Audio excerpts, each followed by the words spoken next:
This was going to be a whole section talking about the Black Philadelphians and the Morton Cranial Collection and the nature of that focus. I think it's probably still helpful to maybe just summarize what that situation is. And do you want to do that, aAliy? And then we'll skip to the end. Yeah, sure. I'll try to do this quickly. Like Lyra mentioned earlier, finding ceremony initially became a project in response to a petition from Penn to bury a petition to Philadelphia's Orphans Court, which is a court that kind of decides on the matter of property and of guardianship for people.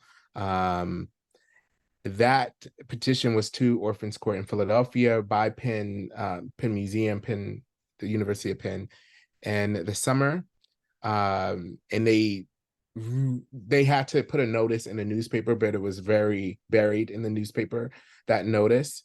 We were alerted to it, and then we responded to their petition with objections. Those objections were then received by the court.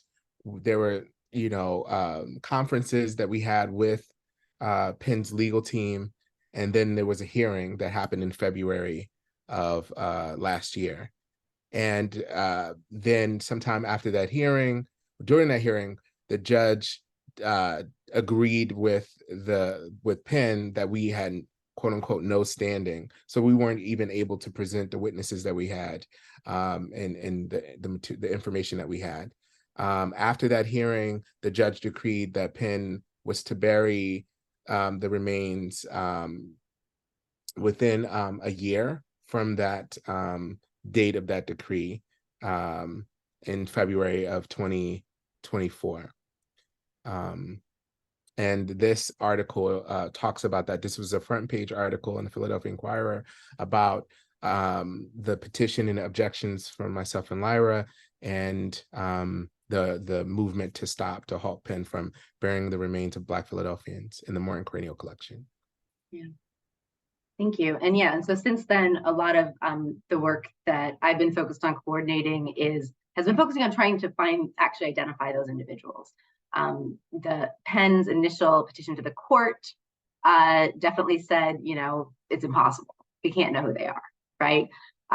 Which is bullshit. I mean, anyone who works in 19th century history knows that folks in an almshouse are rigorously recorded in every possible thing that happens to them. So however, that does mean there's a lot of material to go through. And so we have both a group of folks working in the archives in the city archives in Philadelphia.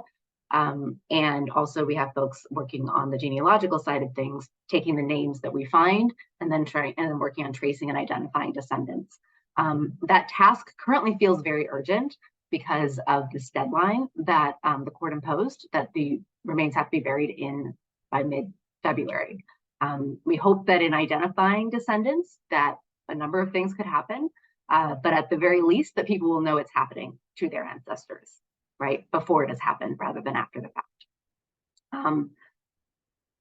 It's anyone's guess as to what's going to happen with the timing of all of that, but so far we do not know when that burial will take place.